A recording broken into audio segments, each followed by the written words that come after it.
Hey YouTube, Logan with Hideaway Homestead here, coming to you with an update on the rabbits. We've got our other mama here that's had her babies, and gonna check them out real quick, see what we're dealing with here.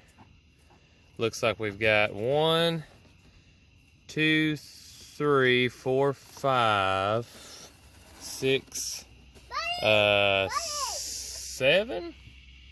Looks like about 7 babies. Don't see any more in here. Oh, what do we got here? Oh, nope, yep, there's 8. 8 of them. Get them closer together here. The guy's kind of cold.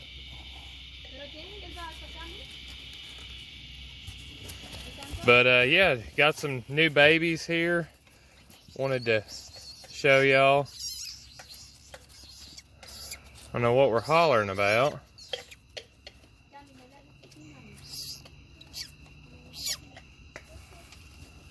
But brand new, just had them today. And this here is one of the daughters of the other rabbit that I have that is a really good mother.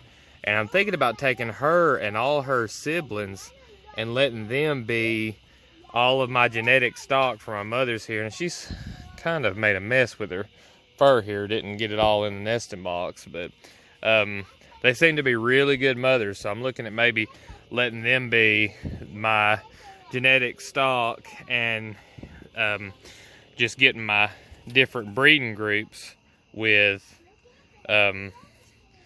these girls here. They so you can still see some of the blood from the birth on her leg there, but they're real docile. I mean, she doesn't grunt at me. The other one doesn't either.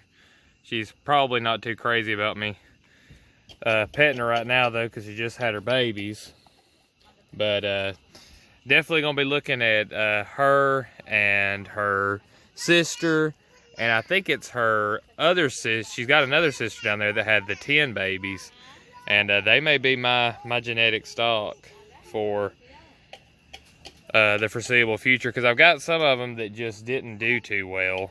And you know, that's part of the keeping rabbits and getting your breeding stock, is making sure that you've got good breeding stock.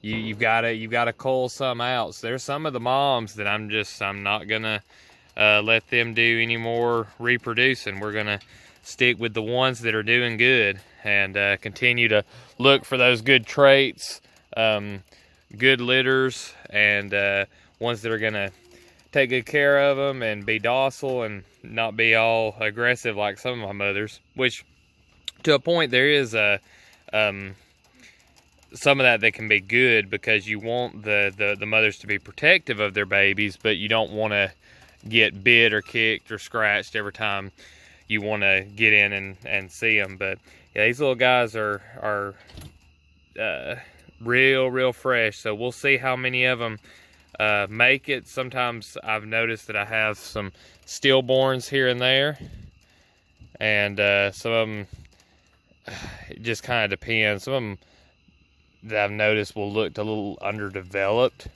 and I don't know what's up with that. If it's just because of the large litter sizes they have, sometimes we'll see. But definitely gonna keep her in mind for my breeding stock. But let me pause the video real quick and go down here and show you the mom again with the 10 babies. So here we are with our big litter, and this mama here, she's a really good mama. She's of the same genetic stock as the other one that just had her babies. And that one over there across from her, I moved her. She's going to be having her babies real soon. She's up pulling fur right now. We'll probably go over there and check and see what's going on. I haven't looked to see if she's had her babies or not. But this mama's real docile too. Definitely going to be part of my breeding stock. Here's the babies. They're growing real well. Especially to be 10 of them. My goodness, they're a good size. Now, they're not near as big as their other litters that were born around the same time. Take y'all over there and see them too real quick. Take a little walk over here. They are definitely bigger. Now these here, this is about a litter, I think it was of 7. You can see they're a little bit bigger, but this one over here that only 4 made it, it's just unreal how big they are. And I really do like the smaller litters. I hate for any of them to die, you know, or for them to miscarry. But at the same time, if they just have smaller litters, if they do like 4 at a time, that'd be great, because they get a huge jump start. As you can see, I mean, these bunnies are huge, and this mother's just a little bit aggressive. But you can see, I mean, they're big. I mean, this little guy barely fits in my hand right now. He's only a couple weeks old. Their eyes are open. They're real big because they're getting a ton of nourishment from this mama. And yeah, I like the smaller litters, but you know, it's just a trade-off. These here will grow out faster and get to a bigger meat size quicker. So really, if you're doing meat, I like having the quicker grow out times for the, you know, smaller litters. But even though you're getting less rabbits, they get to their butcher weight faster. So I like that about them. You get more tender meat than you do with some of them larger litters. Like that one that's got 10, I'll probably have to raise them out to like 12 weeks or so. These here might be ready at 8. But we'll get over here past the buck here and see what we got with this little mama. She's pulling her fur. And it looks like she's pulled some fur and put it in the nesting box here, but not a whole lot. I don't know really what's up with that with some of these mamas. They're not into putting the fur in the nesting box. I'm gonna grab some of it here and kind of throw it over in there, because we want as much fur as we can get in her nesting box. And as hot as it is, I haven't put anything else in there except for some cardboard ripped up that they can rip up, and let her have that fur in there, because it's warm, and I don't want the babies being too hot or her being too hot in there nursing them. That's the thing with rabbits, is it's a lot rougher on them when it comes to temperature. It's rougher for them to have to deal with the heat than it is the cold. They're extremely cold tolerant. So this mama here, the one on the other side, the one that just had her babies, they're probably going to be my main does from now on.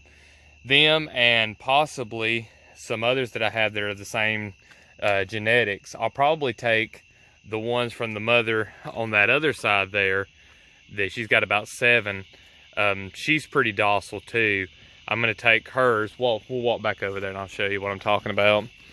This is going to be kind of a long video. I'm going on a little bit of a rambling here, talking about these rabbit genetics and everything. I mean, she's not as grunny as the other mama. She's pretty docile.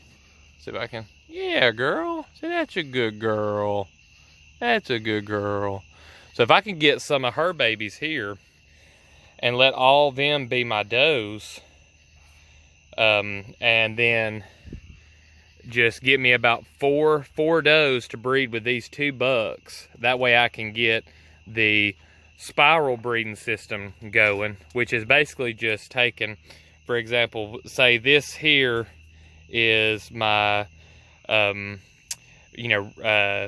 clan, and over there's my red clan, and then I've got a yellow clan and a green clan. What you do is you take the buck from, say this mother had a baby buck in here, we would consider him blue clan, because this would be the blue clan mother. And we would take that little buck and we would breed him to the yellow clan does. And then we would take the yellow clan does and breed them, or no, excuse me, the yellow clan bucks and breed them to the green clan does. And then the green clan bucks back to the red clan, and then the red clan bucks back to the blue clan. And it just makes a circle. And what it does is it keeps the genetic diversity to where you're not breeding siblings together or cousins, and you can take your best genetics, and you can, I think they say you can keep it going for about like 100 years. So I'm not going to live that long. Be plenty for me without having to bring in new blood, because you don't want to breed rabbit siblings together. You can get a lot of problems. Now, if you're going to line breed, which I don't know, I haven't gotten to line breeding, and I'm probably not, just because when you line breed, you're locking in traits.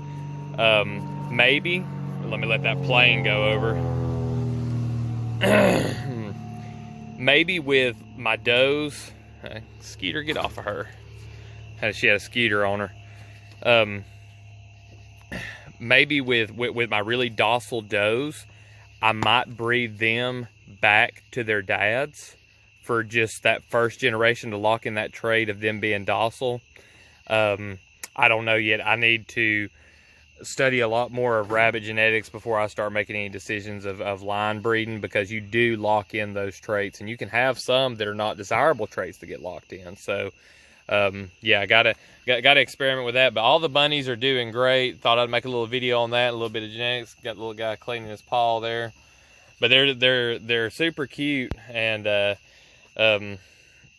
mean, it might make it hard for some people to eat them because they are so cute. You know, something to think about if you're thinking about getting rabbits and keeping them for meat. Be sure that you're going to be able to do the deed when it comes time. But anyway, made this video go a lot longer than what I expected, but subscribe to the channel for more. Ring that notification bell. I drop a video every day. If you like this video, leave a like, and if you got any questions or comments, especially if you've bred rabbits before and you have suggestions about line breeding on whether or not I should do that to lock in those docile traits of these does by breeding them back, you know, leave that in the comments, and we'll see you in the next one. Thanks for watching.